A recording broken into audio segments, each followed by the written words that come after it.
Mingala Kumya, I'm Angus Watson with the top stories for DVB. Prominent social activist Coco G was summoned to a Rangoon court on Monday, only to find the judge hadn't shown. The 88-generation Peace and Open Society member is being prosecuted on a charge of protesting illegally. The accusation stems from a public rally in South Okalapa in December, calling for the restoration of a public park seized by the ruling party about a decade ago.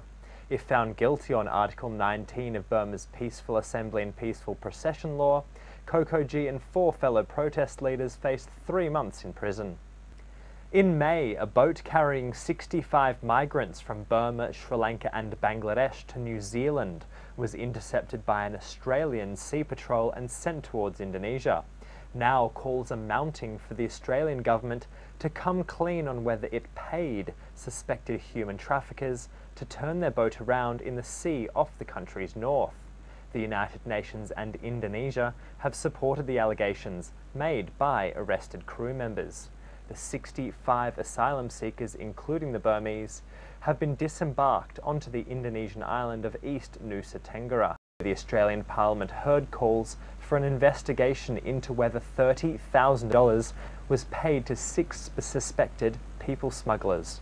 The Prime Minister says he's got a mandate to stop the boats. Well, he doesn't have a mandate to break the law, and he doesn't have a mandate for handing out big wads of cash out on the ocean. Burma is one of the world's poorest nations, with millions living on less than $2 per day.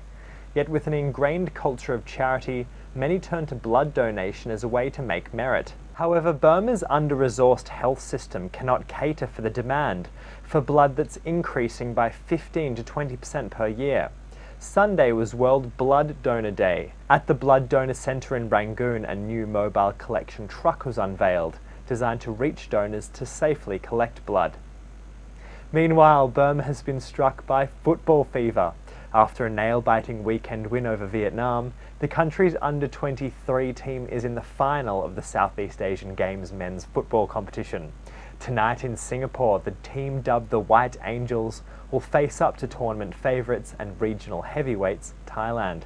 The Thais have won 9 of the past 11 football gold medals, meaning the odds are against the Burmese youngsters, aiming for the country's first championship win since 1973.